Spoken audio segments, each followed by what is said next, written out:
विद्यार्थी मित्रों આગળનું વચાઈ ગયું હોય તો આગળ નવો પ્રશ્ન આગળનો આપણે પ્રશ્ન જોયો બેંકનું વર્ગીકરણ બેંકને સામાન્ય રીતે બે ભાગમાં વહેંચાતા વેપારી બેંક અને મધ્યસ્થ બેંક।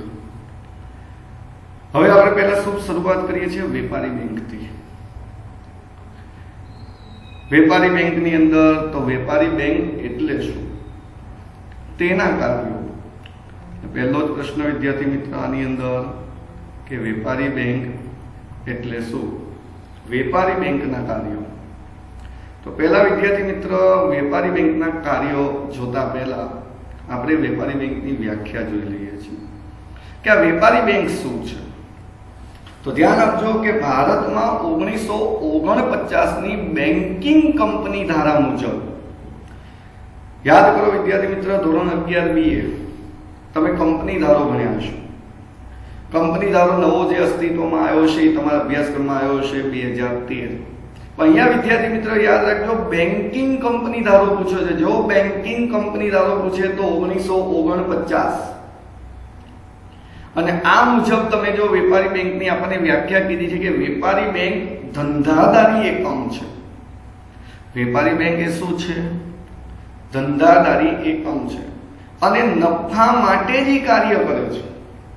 કારણ કે વેપાર હંમેશા નફાનો જ હોય આપણને બધાને ખબર છે। તમે 11મા ધોરણમાં વેપાર વિશે ભણીને જ આવેલા છો।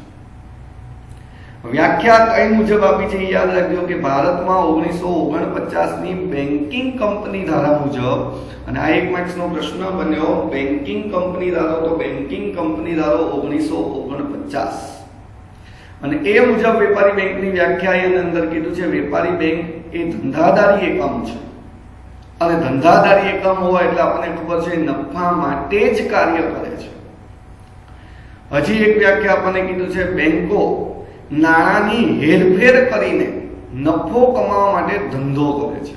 આપણને ખબર છે બેંકની આપણે આગળ ઉદ્ભવ જોયો એમાં કીધું હતું કે નાણાંની લેવડ દેવડને ધ્યાનમાં રાખીને એનો ઉદ્ભવ થયો છે। એટલે બેંકો નાણાંની શું કરે છે હેરફેર અને આ રીતે હેરફેર કરીને શું કમાય છે નફો। તો આ નફો કમાવા માટે એને જે પ્રવૃત્તિ કરી એને આપણે કીધું હતું ધંધો કારણ કે ધંધાની વ્યાખ્યા જ હતી નફા મેળવવાના ઉદ્દેશથી કરવામાં આવતી પ્રવૃત્તિ બરાબર। યાદ રાખજો નફો કમાવા માટે આ ધંધો કરે છે તેથી તેમને વેપારી બેંક કહે છે। યાદ રાખજો બીજી વ્યાખ્યા કે બેંકો નાણાંની હેરફેર કરીને નફો કમાવા માટે ધંધો કરે છે અને તેથી જ તેમને શું કીધું છે વેપારી બેંકો। હવે શુભ શરૂઆત વિદ્યાર્થી મિત્રો વેપારી બેંકના કાર્યો તો કાર્યો બે ભાગમાં વહેંચાયેલા છે। આમાંથી બધામાંથી હવે 3 માર્ક્સના પ્રશ્નો 2 માર્ક્સનો પ્રશ્ન 1 માર્ક્સનો પ્રશ્ન પૂછાય। વેપારી બેંકની અંદર જોઈએ તો વેપારી બેંકની અંદર આપણને કીધેલું છે શુભ શરૂઆતની અંદર કે આમાં બે કાર્યો વહેંચાયેલા બે ભાગમાં કાર્યો। એમાં પહેલું જે મુખ્ય કાર્યો અને બીજું આવે છે ગૌણ કાર્યો। મુખ્ય કાર્યો વિદ્યાર્થી મિત્રો 5 આપેલા છે અને વેપારી બેંકના આ જે કાર્યો છે એમાં મુખ્ય કાર્ય મુખ્ય એટલે જે એના કરવું જ પડતું હોય અને બેંકમાં એને લગતી જ પ્રવૃત્તિ થતી હોય। ગૌણ કાર્ય એટલે એવું કાર્ય કે એમાં ફરજિયાત ના હોય બેંકની ઈચ્છા હોય તો કરે અથવા આપણે ગ્રાહક તરીકે બેંકમાં જઈએ છીએ તો આપણા માટે આપણે કહીએ તો જ કરે નકર કરે નહીં। આ યાદ રાખજો વિદ્યાર્થી મિત્રો ખાસ। ચલો હવે શુભ શરૂઆત કરીએ છીએ મુખ્ય કાર્યો। મુખ્ય કાર્યોની અંદર 5 કાર્યો કીધા છે એમાં પહેલું કાર્ય આપણને કીધું છે થાપણો સ્વીકારવાનું કાર્ય। ટોટલ 5 છે વિદ્યાર્થી મિત્રો એમાં પહેલું કાર્ય કયું છે થાપણો સ્વીકારવાનું કાર્ય। આપણે એક વ્યાખ્યા કીધું હતું કે બેંક લોકો પાસેથી થાપણો સ્વીકારે છે આ જેની થાપણો સ્વીકારે છે અને બેંક કેવું વ્યાજ ચૂકવે છે નીચું। પણ બેંક કયા સ્વરૂપે થાપણો સ્વીકારે છે એના વિશે આપણે ભણવાનું છે। આની વાત કરીએ તો તમે જો પ્રજા પાસે રહેલી બચતો કે પ્રજા પાસે જે બચતો છે એ બચતોને બેંક સ્વીકારે છે। કારણ કે તમે જો લોકો બેંકમાં પૈસા કયા મૂકે તો એની પાસે જે બચત સ્વરૂપે પડી રહ્યા હોય બરાબર। ધારો કે આજે આપણા ખિસ્સામાં પૈસા છે ને હવે આપણે આવતીકાલ સુધી પૈસાની જરૂરત નથી તો આજે પાછા બેંકમાં મૂકી આવીએ ને પાછા કાલે લેવા જઈએ તો એવું લોકો કાર્ય કરતા નથી। લાંબા સમય સુધી આપણે પૈસાની જરૂર જ નથી અને આપણી પાસે પૈસા પડી રહ્યા છે, તો એ જે બચત છે એ બચતોને લોકો શું કરે છે? બેંકમાં મૂકે છે, અને આવી બચતોને બેંક સ્વીકારે છે, અને આ બચતો પર બેંક શું ચૂકવે છે? વ્યાજ. આપણને ખબર છે વ્યાજ કયા સ્વરૂપે ચૂકવે છે? નીચા સ્વરૂપે, નીચા વ્યાજે આપણને વ્યાજ ચૂકવે છે. હવે થાપણો જે સ્વીકારે છે, મેં હમણાં જ કીધું થાપણો કયા સ્વરૂપે સ્વીકારે, અંદર કીધું છે થાપણો સ્વીકારવાના કાર્યો નીચે મુજબ કે વેપારી બેંક થાપણો કયા સ્વરૂપે સ્વીકારે છે? તો 4 સ્વરૂપ મેં આપણને કીધા, એમાં મુખ્ય 3 છે. આ યાદ રાખજો, મુખ્ય 3 છે, પણ આપ્યા કેટલા છે? 4. એમાં મુખ્ય 3 જે છે એ પહેલા હું બોલું છું, વિદ્યાર્થી મિત્રો ખાસ સમજો. મુખ્ય જે 3 છે એ યાદ રાખજો કે આ MCQ માં પૂછે કે વેપારી બેંક મુખ્યત્વે કેટલા સ્વરૂપે થાપણો સ્વીકારે છે? મુખ્યત્વે કેટલા સ્વરૂપે? તો જવાબ એનો 3 આવે. મુખ્યત્વેમાં યાદ રાખજો બચત ખાતું, ચાલુ ખાતું, બાંધી મુદ્દતનું ખાતું. મુખ્યત્વેમાં રિકરિંગ ખાતું આવતું નથી. યાદ રાખજો, મુખ્યત્વે 3 સ્વરૂપે જ થાપણો સ્વીકારે છે: બચત ખાતું, ચાલુ ખાતું, બાંધી મુદ્દતનું ખાતું. રિકરિંગ ખાતું આમાં આવતું નથી. અને વિદ્યાર્થી મિત્રો, આમ તો તમે 11મા ધોરણમાં આના વિશે પણ તમે ભણેલા છો. હવે આપણે આ 4 વિશે વિસ્તૃતમાં ભણીએ છીએ, અને મેં કીધું એમ કે આખો પ્રશ્ન પણ પૂછાઈ શકે, આ મુદ્દો આખો સ્પેશિયલ પણ પૂછી શકે છે. ચલો, હવે આપણે હમણાં કીધું તું બચત ખાતું, તો બચત ખાતા વિશે ભણી લઈએ. તો બચત ખાતું પહેલા તો કોણ ખોલાવે? તો સામાન્ય રીતે બચત ખાતું હંમેશા મધ્યમ અને નિમ્ન વર્ગના લોકો જ ખોલાવે. ધનિક વર્ગના લોકો ઓછું ખોલાવે. કેમ ઓછું ખોલાવે? કારણ કે તમે જો એને નાણાકીય લેવડ દેવડ વધારે હોય, અને નાણાકીય લેવડ દેવડ વધારે હોય એટલે એને રોજે રોજ ટ્રાન્ઝેક્શન નાણાકીય વધારે થતા હોય, એટલે એમના માટે અલગ પ્રકારના ખાતા છે, હમણાં આપણે આગળ ભણીશું જ. પણ યાદ રાખજો, બચત ખાતું સામાન્ય રીતે કોણ ખોલાવે છે? તો મધ્યમ અને નિમ્ન વર્ગના લોકો જ. અને આ મધ્યમ અને નિમ્ન વર્ગના લોકો જે પોતાની છૂટી છવાઈ બચતો હોય, થોડા જે પૈસા બચાવતા હોય, એ છૂટી છવાઈ બચતો જે છે એ આ વેપારી બેંક શું કરે છે? એકઠી કરે છે, એટલે ભેગી કરે છે. અને આ જે પણ થાપણો લોકોએ મૂકી છે એના ઉપર બેંક શું ચૂકવે છે? વ્યાજ. અને હવે ધારો કે આપણી જ વાત કરીએ, આપણે મધ્યમ વર્ગમાં આવીએ છીએ, ને આપણે મધ્યમ વર્ગ તરીકે આપણી થોડી જે પણ બચત હતી એ બચત આપણે બેંકમાં મૂકી. બેંક આપણને આપણી આ જે થાપણ હતી એના ઉપર વ્યાજ પણ ચૂકવે છે. પણ હવે આપણે આપણા જે પૈસા છે, આપણી જે થાપણ છે, એ જરૂર છે, પાછી આપણે કોઈ કામકાજ અર્થે જરૂર છે, તો હવે બેંકમાંથી કઈ રીતે મેળવવી? તો એટલે કીધું છે. અને જો ખાતેદારને નાણાંની જરૂર હોય, એટલે આપણે જો પૈસાની જરૂર છે, તો આપણે પૈસા કઈ રીતે મેળવી શકીએ છીએ? તો નાણાં મેળવવા માટે તમે જો આપણને ચેકબુક આપેલી હોય, તમે જો ચેક લખો સેલ્ફ કરીને, તો આપણા ખાતામાંથી આપણને પૈસા મળે છે. નહીં તો આપણને ખબર છે, આપણે ખાતું ખોલાવ્યું તો આપણને ડેબિટ કાર્ડનું એક ઓપ્શન હોય છે. જો ડેબિટ કાર્ડ તમે મેળવ્યું હોય તો આ ડેબિટ કાર્ડ દ્વારા પણ તમે પૈસા મેળવી શકો છો. આ ઉપરાંત તમારી જો બેંકની અંદર સારી એવી ક્રેડિટ હોય તો બેંક તમને ક્રેડિટ કાર્ડની સુવિધા આપે છે. આ ઉપરાંત તમે જો હજી અંદર લખવું હોય તો એ પણ લખી શકો છો, ઉપાડ ચિઠ્ઠી. આ બધું વસ્તુઓ જે છે એનાથી તમે તમારા ખાતામાંથી તમે નાણાં ઉપાડી શકો છો. આ યાદ રાખજો, ખાસ ખાતેદારને નાણાંની જરૂર હોય તો નાણાં મેળવવા માટે તો chequebook, debit card, credit card, હજી મેં કીધું એમ ઉપાડ ચિઠ્ઠી જેવી સવલતો આપે છે. આ આપણે બચત ખાતા વિશે ભણ્યા. હવે બચત ખાતા વિશે ભણ્યા પછી યાદ રાખજો, આમાં ઘણા બધા પ્રશ્નો બને છે. હવે ભણીએ છીએ બીજા નંબરનું હતું આપણું ચાલુ ખાતું. તો ચાલુ ખાતું કોણ ખોલાવે છે? તો આ ખાતું વેપારીઓ, ધંધાદારીઓ અને કારખાનેદાર ખોલાવે છે. કારણ કે આ જે આપણે નામ લખ્યા છે એને લોકોને રોજ નાણાંની લેવડ દેવડ, નાણાકીય વ્યવહારો વધારે હોય છે. આ ખાતું કોણ ખોલાવે? વેપારીઓ, ધંધાદારીઓ અને કારખાનેદાર. આ પ્રકારની થાપણો વધુ તરલ હોય છે. તરલ એટલે તો તરલ એટલે એ હાથ પર ઓછી રહે, કારણ કે તમે જો આજે તમારી પાસે નાણાકીય કોઈ વ્યવહાર કરો, નાણાં આવ્યા, પણ મેં કીધું એમાં કારખાનેદાર, વેપારીઓ અને ધંધાદારીઓ છે એને નાણાકીય વ્યવહાર વધારે હોય છે, જેના કારણે તમારી પાસે એક કોઈ એજન્ટ અથવા કોઈ પણ એક ક્લાયન્ટ પાસેથી પૈસા આવેલા છે, તો એ પૈસા તરત જ તમારે બીજા કોઈ ક્લાયન્ટને આપવા જ પડતા હોય છે. બેંક આવી થાપણ પર વ્યાજ ચૂકવતી નથી, પરંતુ સર્વિસ ચાર્જ વસૂલ કરે છે. હવે સર્વિસ ચાર્જ શું કામ વસૂલ કરે છે? તો નીચે આપણે ક્યાંક કીધું છે કે બેન્કિંગના કામકાજના સમય દરમિયાન, એટલે કે બેંકનો જે કામકાજનો સમય હોય સવારે જેટલા વાગે શરૂ થાય ત્યારથી લઈને સાંજે જે પૂરી થતું હોય ત્યાં સુધી, તમે જો જેને ચાલુ ખાતું ખોલાવ્યું છે, આ ચાલુ ખાતું ખોલાવનાર વ્યક્તિ બેંકમાં કામકાજના સમય દરમિયાન ગમે એટલી વખત જાય, ગમે તેટલી વખત બેંકમાં જાય, બેંકમાં એને થાપણ જમા કરાવી હોય તો કરાવી પણ શકે છે, અને પોતાના આ ખાતામાંથી જેટલી વખત એને પૈસા ઉપાડવા હોય તો ઉપાડી પણ શકે છે. કે ધારો કે ચાલુ ખાતું જેને ખોલાવ્યું છે એ ખાતામાં તમે 10 વખત પૈસા જમા કરાવવા જાઓ અલગ અલગ સમયે, તો તમારા પૈસા અલગ અલગ સમયે 10 વખત જમા પણ કરે છે. અને તમે બેંકમાંથી પાછા 10 વખત પૈસા ઉપાડવા જાઓ તો પણ તમે 10 વખત પૈસા ઉપાડી પણ શકો છો. આ લોકોને છૂટી હોય છે, પણ ચાલુ ખાતા વાળાને જ છૂટી હોય છે, બચત ખાતા વાળાને નહીં. બરાબર? ધારો કે બચત ખાતું ખોલાવીને તમારે 10,000 જમા કરાવવા, નક્કી કર્યું આપણે 10,000 અલગ અલગ સમયે જમા કરાવવા છે, તો સવારે બેંક 10 વાગે ખુલી, પેલા 2,000 જમા કરાવવાના, પછી કલાક જઈને પાછા 2,000 જમા કરાવવાના. તમે જો આજે 2,000 બે વખત ગયા, ત્રીજી વખત બેંક જ દેશે, તમારે જમા કરાવે આજના દિવસમાં બધા ગણા.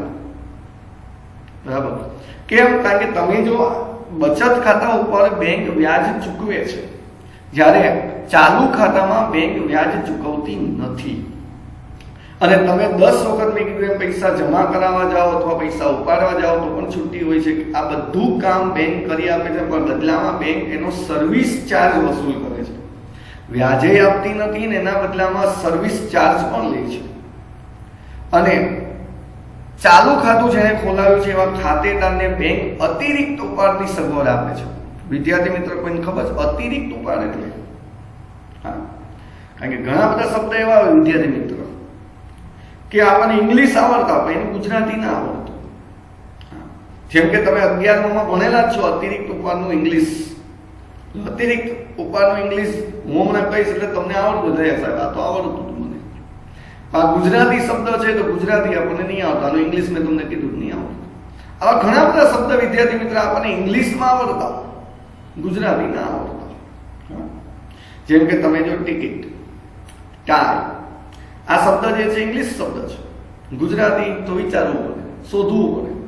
એમાં આપણે અત્યારે કીધું અતિરિક્ત ઉપાડ, એ ગુજરાતી શબ્દ, એનું ઇંગ્લિશ તો ઇંગ્લિશ તમને આવડે છે, ગુજરાતી નહીં આવડે.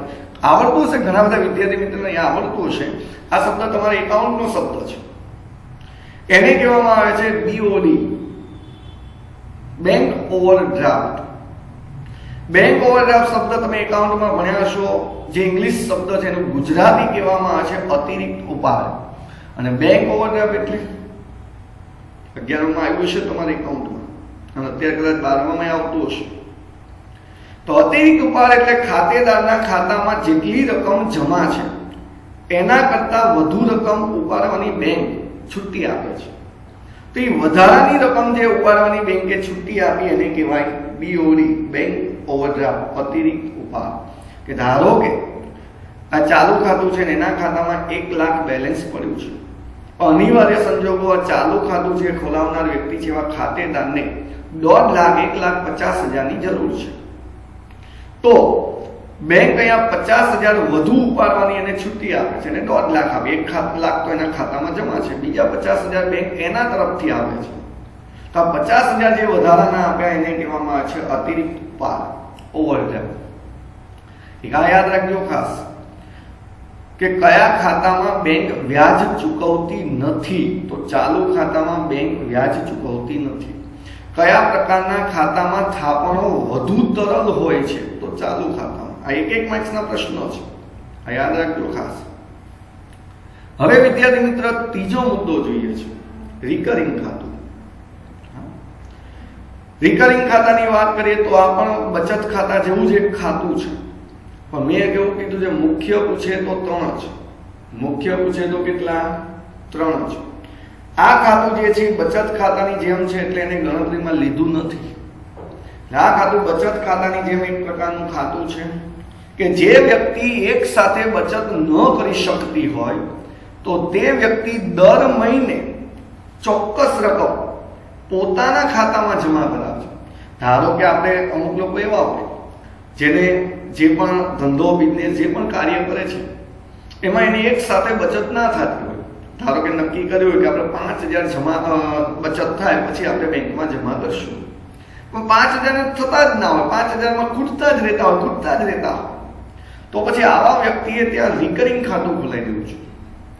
અને રિકરિંગ ખાતામાં કઈ રીતનું હોય કે દર એક ચોક્કસ સમય નક્કી કરીને એ સમયે તમે ચોક્કસ જે રકમ નક્કી કરી એટલી જમા કરાવવાની. કે તમે નક્કી કરી કે મારે 1 તારીખથી લઈને 5 તારીખમાં હું દર મહિને 2000 જમા કરાવીશ, તો તમારે દર મહિને 2000 રૂપિયા જમા કરાવ્યા રાખવાના 1 થી 5 તારીખમાં. યાદ રાખજો વિદ્યાર્થી મિત્રો, 1 થી 5 તારીખમાં 2000 જમા કરાવ્યા રાખવાના.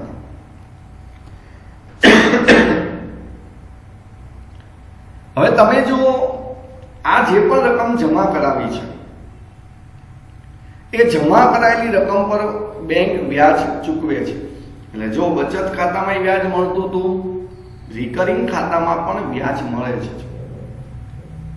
પણ વિદ્યાર્થી મિત્રો આ એક યાદ રાખજો, જો તમે જે સમય નક્કી કર્યો છે અને જે રકમ જમા કરાવવા માટેની નક્કી કરી છે એ સમય અને એ રકમ તમે સમય જમા ન કરાવો, તમે 2000 નક્કી કર્યા હતા અને 1 તારીખથી લઈને 5 તારીખ નક્કી કરી, આ સમયમાં તમે 2000 જમા નથી કરાવતા તો બેંક એના બદલામાં દંડ પણ વસૂલ કરે છે. એટલે એક્સ્ટ્રા પૈસા તમારી પાસેથી લે. એમ 2000 ની જગ્યાએ પછી એક્સ્ટ્રા તમે ધારો કે 10 તારીખે જમા કરાવો છો તો 5 દિવસ તમે લેટ જમા કરાવ્યા તો એ 5 દિવસનો ચાર્જ તમારી પાસેથી એટલે કે દંડ વસૂલ કરે છે.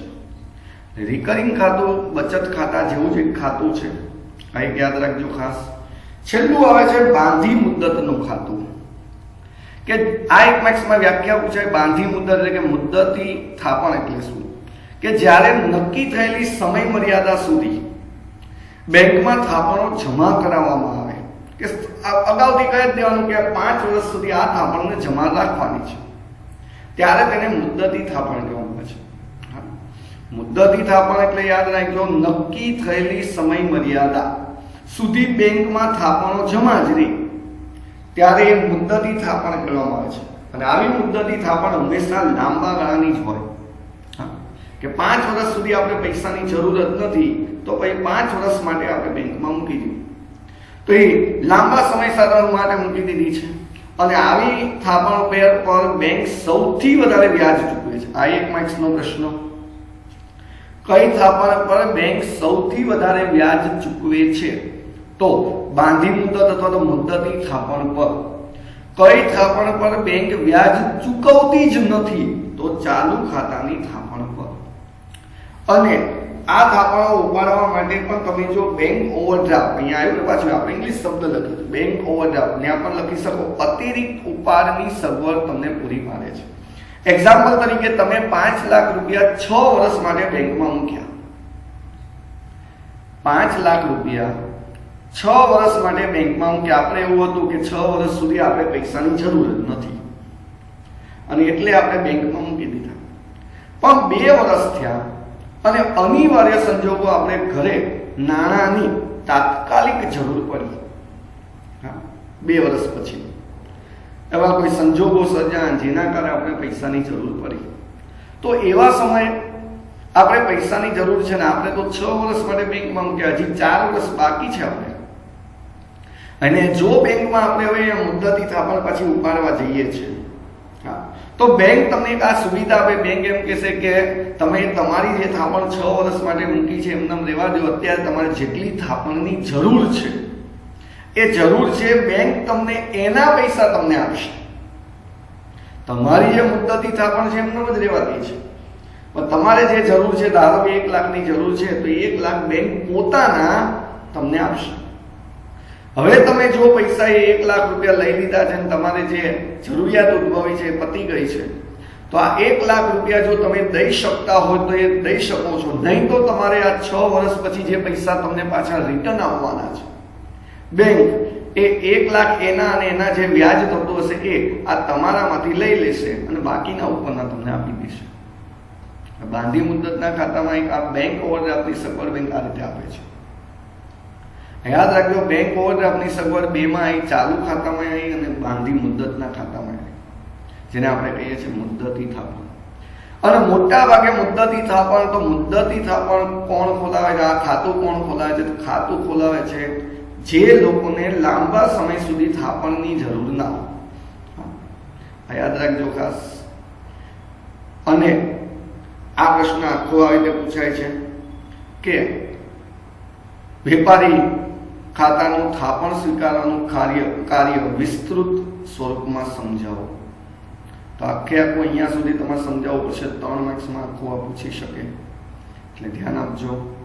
વિદ્યાર્થી મિત્રો, આની અંદર 1 માર્ક્સના પ્રશ્નો ઘણા બધા આવ્યા છે. આ પણ યાદ રાખવા જરૂરી છે, કારણ કે આ ચેપ્ટર જે છે બોર્ડની પરીક્ષાની અંદર 10 માર્ક્સમાં પૂછાય છે. અને 10 માર્ક્સમાં પૂછાય છે એની સાથે સાથે આ ચેપ્ટરમાંથી 5 માર્ક્સનો પ્રશ્ન પૂછાતો નથી.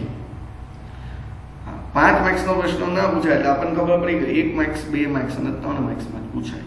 હવે 1 માર્ક્સ, 2 માર્ક્સ અને 3 માર્ક્સમાં 10 માર્ક્સનું ચેપ્ટર છે, એટલે 1 માર્ક્સના પ્રશ્નો આમાં ઘણા બધા બને છે, એટલે ઘણા બધા પૂછાઈ પણ શકે છે. એટલે આ બધા પ્રશ્નોને શાંતિથી સમજવા, વાંચી નાખવા, અને તમારી પાસે જે PDF છે કદાચ એની ઝેરોક્સ નીકળતી હોય તો ઝેરોક્સ, અથવા તમે લખી શકતા હોય તો લખીને આ જ્યાં જ્યાં હું પ્રશ્ન બોલતો જાઉં છું આ રીતે પૂછાય છે નીચે અંડરલાઈન ખાસ કરવી, એટલે આપણને ખબર પડે કે કઈ રીતના પ્રશ્ન પૂછાય તો એનો જવાબ શું થાય. કારણ કે આની અંદર જો બધું તમને કહેતો જાવ કે આવો પ્રશ્ન પૂછાય, આ 3 માર્ક્સમાં પૂછાય, 2 માર્ક્સમાં પૂછાય, 1 માર્ક્સમાં પૂછાય, આ MCQ સ્વરૂપે પૂછાય. એટલે તમે 2 ઓપ્શન છે, આ PDFની ઝેરોક્સ કરાવી નાખો અને પછી ઝેરોક્સની અંદર તમે કંઈક લખતા જાઓ, અંડરલાઈન કરતા જાઓ. નહીં તો પછી આ જ PDF તમે ચોપડામાં લખી નાખો. ચોપડામાં લખીને ચોપડામાં તમે અંડરલાઈન કે આ રીતે કંઈક તમારી નિશાની કરીને આ યાદ રાખી શકો છો. વિદ્યાર્થી મિત્ર, આ જેટલું તમે ભણો છો એમ હજી તમારે આ ઓનલાઈન લેક્ચરો જે આપણે સમયમાં ચાલુ છે, હજી આપણે રૂબરૂ જ્યારે મળશું ત્યારે મળશું, કારણ કે હજી ગવર્મેન્ટના રૂલ્સ મુજબ જ્યારે મળવાનું થાય. પણ આગળના જે ચેપ્ટરો જે છે એને રીડિંગ કરતા રહેજો, કારણ કે આગળના ચેપ્ટરો જો રીડિંગ નહીં કરો તો ભૂલાઈ જ જશે. કેમ? કારણ કે આમાં જે છે અત્યારે આપણે ભણીએ છીએ એ ચેપ્ટરનું જ આપણે ભણીએ છીએ. આગળના ચેપ્ટરની ડિસ્કસ અત્યારે હું કરતો નથી, કારણ કે આગળના ચેપ્ટરની ડિસ્કસ આપણે રૂબરૂ મળતા હોય તો જ ખબર પડે. એટલે વિદ્યાર્થી મિત્રો ખાસ ધ્યાન આપજો કે આગળના ચેપ્ટરોના વિડીયો જે છે આપણે આપણી ચેનલ ઉપર મૂકેલા જ છે. ચેનલ મેં કીધું એમ સબસ્ક્રાઈબ ન કરી હોય તો હજી કરી નાખજો, એટલે આપણે ગમે ત્યારે વિડીયો જોઈ શકીએ છીએ. અને આ ચેપ્ટરની અંદર જેટલા પ્રશ્નો છે એ બધા જ પ્રશ્નો લખતા રહેવા. અને આ ચેપ્ટર બેન્કિંગને લગતું છે. આ એક યાદ રાખજો ખાસ કે બેંકમાં આટલા પ્રકારના ખાતા ખુલે છે. હા, કારણ કે આપણે કોમર્સની અંદર બેંક સાથે સંકળાયેલ વ્યક્તિ કહેવાય, કારણ કે નોલેજ બેંકનું સૌથી વધારે તો કોમર્સવાળા પાસે હોય, કારણ કે એનું નોલેજ કેમ? કારણ કે આ બધા કાર્ય આપણે લખતા જ છે. બરાબર? વિદ્યાર્થી મિત્રો, વાંચી નાખો. પછી હજી આપણું આ મુખ્ય કાર્ય વેપારી બેંકના ચાલુ જ છે. પછી આગળ બીજું કાર્ય શરૂ કરીએ છીએ, ધિરાણ આપવાનું કાર્ય. અહીંયા બેંકે આપણી પાસેથી પૈસા લીધા છે, હવે આ પૈસા જરૂરિયાતમંદોને બેંક આપે છે, એવું આપણે આગળ ક્યાંક ભણ્યા હતા. એટલે એનું બીજું કાર્ય છે ધિરાણ આપવાનું કાર્ય. એના માટે પેલા વાંચી નાખો, પછી આગળ બીજો મુદ્દો શરૂ કરીએ છીએ.